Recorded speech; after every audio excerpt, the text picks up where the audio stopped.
Donald Trump, during his coronavirus press conference today, threatened Congress if they refuse to basically confirm the people he's nominated for his administration. So Trump threatened to use his executive power to force both chambers of Congress to adjourn if the Senate did not confirm his nominees for vacancies across his administration.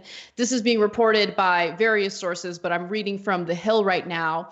In fact, here's a direct quote. He said, "The Senate should either fulfill its duty and vote on my nominees, or it should formally adjourn so I can make recess appointments.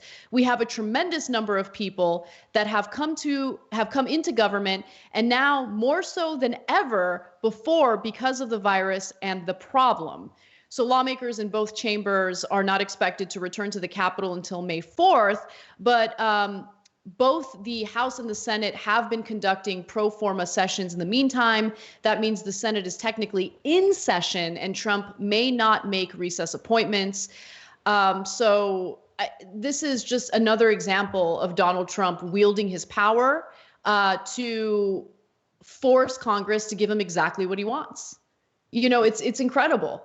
He's doing this with governors when it comes to opening up the economy. He claimed that he had total authority to force governors to open up their local economies and roll back social distancing guidelines. And he's doing this now when it comes to his own nominations. Yeah. I mean, this particular thing, I don't care too much about. I do think, though, that the fact that we're weeks into this thing and we still don't really have a formal process that would allow our government to continue to function inside of DC remotely is insane. Other states have been able to do it. Brazil has a functioning system. Other countries do. Why can't we do that?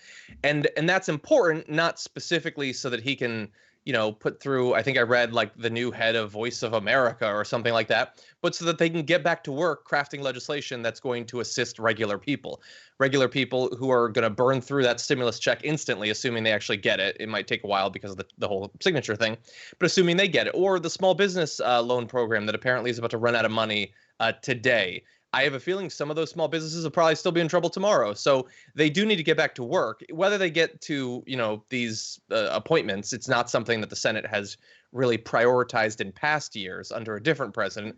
But they do have a lot of work to do. And a system needs to be set up that allows them to do it.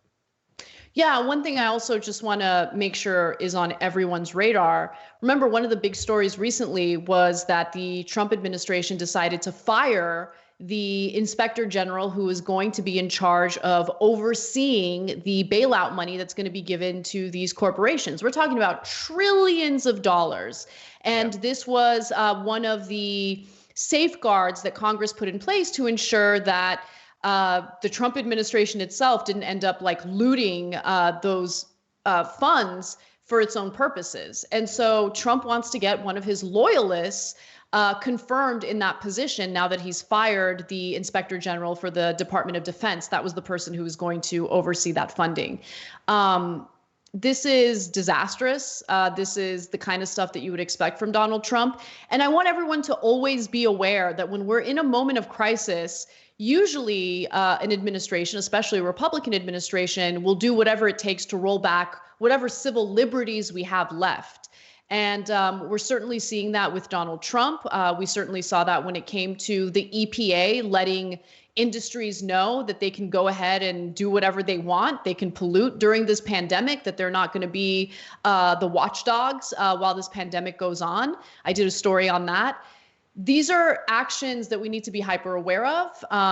And it really does roll back not only our civil liberties, but various regulatory protections that we have. Thanks for watching The Young Turks. Really appreciate it. Another way to show support is through YouTube memberships. You'll get to interact with us more. There's live chat emojis, badges. You've got emojis of me, Anna, John, JR. So those are super fun. But you also get playback of our exclusive member-only shows and specials right after they air. So all of that, all you gotta do is click that join button right underneath the video. Thank you.